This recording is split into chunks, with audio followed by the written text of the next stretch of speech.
subsidizing the insurance companies is not the answer, because it just drives the cost up even further. So we need to look at the root causes. The Republican Party is the party that is working on that, has been working on it, and has more ideas going forward. We've got to bring down the costs. And you can do that in a responsible way that also increases access and quality of care. And we got notebooks full of ideas on how to do that. You know Rupert Murdoch's Wall Street Journal, right? That giant newspaper that would sit on conservative policymakers' desks right next to the Bible. Well, lately it's been running headline after headline about how the Republican Party is in complete chaos. Yeah, the updates aren't GOP unites on tax cuts or Republicans release stunning new healthcare plan. No, it's been page after page, and this is an exact headline. Republicans can't agree on healthcare. And Trump isn't happy about all of this, right? There's talk of allowing a floor vote on this Fitzpatrick-Swayze Golden plan. Does that potentially give you guys an opening to get this done this year? Is there any hope here from that? We're all hands on deck to extend the Affordable Care Act tax credits.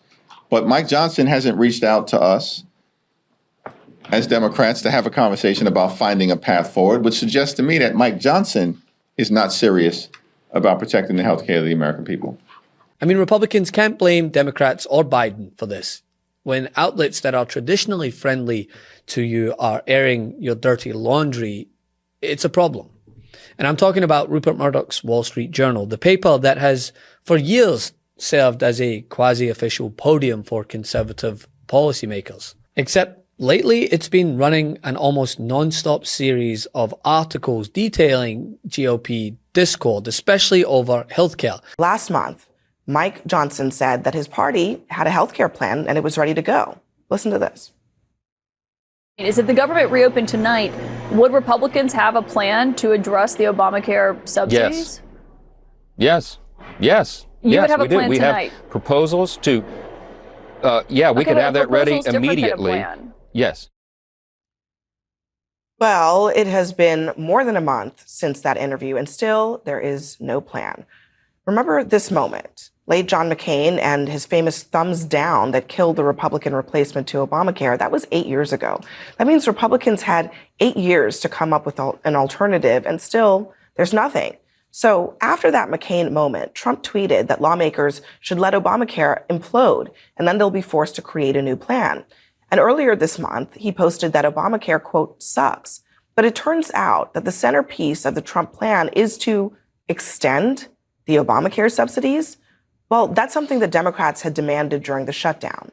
But the thing is, it's not just political gossip, right? It's happening at a moment when polling shows Democratic voters are far more energized than Republicans. And that could spell real trouble for the GOP as the 2026 midterm elections approach next year.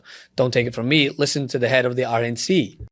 Okay, you know what, Donald Trump, I'm going to borrow a quote from my favorite Rocky film, Rocky IV. He's not a machine. He's not a machine. He's a man. He's a man. And what are we talking about here? Strongly approve of Donald Trump. Okay, this is 2024 Trump voters. In March, it was 66%.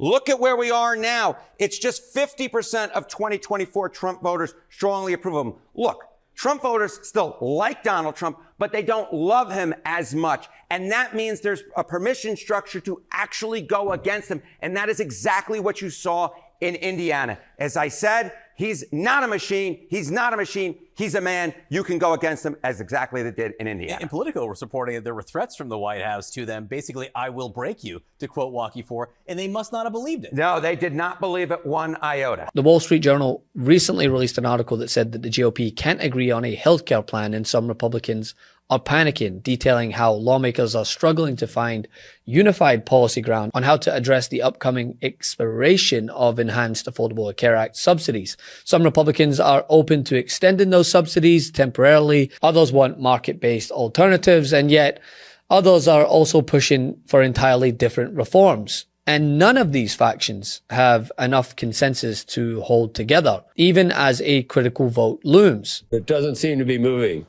Because I think, when we were trying to get them on, and there was more or less the idea that, well, when we have something, we'll be on, and it should be I think it was supposed to be by the end of either last week or this week. But well, that was the commitment of the Senate to do that. But this problem is created by the Democrats. And then in a follow-up report, the same Wall Street Journal highlighted how some GOP lawmakers are openly breaking with party leadership, signaling that this has become something more than just a policy disagreement. In fact, it seems like the entire party is fractured. And again, because this is the Wall Street Journal, not a late night blog post or a comedian talking about this, these stories, they aren't buried. They're front and center in the political news cycle and among Republican voters. They're basically a daily documented audit of GOP internal dysfunction. And let's be clear, Donald Trump absolutely hates being shown, especially by his own side's media, as overseeing a party that can't even agree on healthcare, which is unsurprising considering he's touted a plan for years to nothing being produced. And it's one of the most consequential policy areas in American politics. Trump's entire brand is built on him being a winner, someone whose movement delivers results. Somehow people believe that. Yet here we are weeks before a key centerpiece vote, and the GOP is being publicly portrayed as being very divided, even more uncertain, and openly panicking and feuding with each other. And more than anything, it undermines this narrative that Trump is trying to sell, that his party are unified and are getting things done.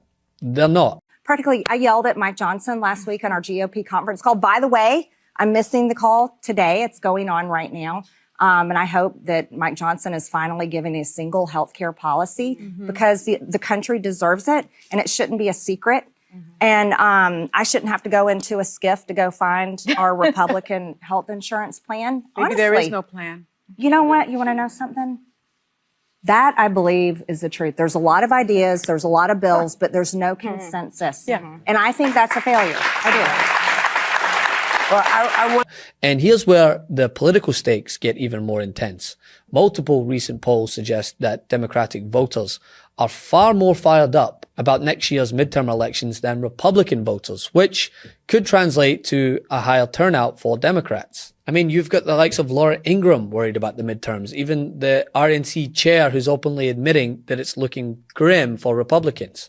And a Reuters Ipsos poll found that Democrats appear more fired up than Republicans about voting in next year's congressional elections, especially following several recent Democratic victories. Another poll noted that about 44% of Democrats said they were, quote, very enthusiastic about next year's midterms compared to just 26% of Republicans. And the thing is, why would Republican voters be enthused? I mean, their party controls the House, Senate, and the presidency, and what have they accomplished? Except for coating the entire White House in lacquer and gold.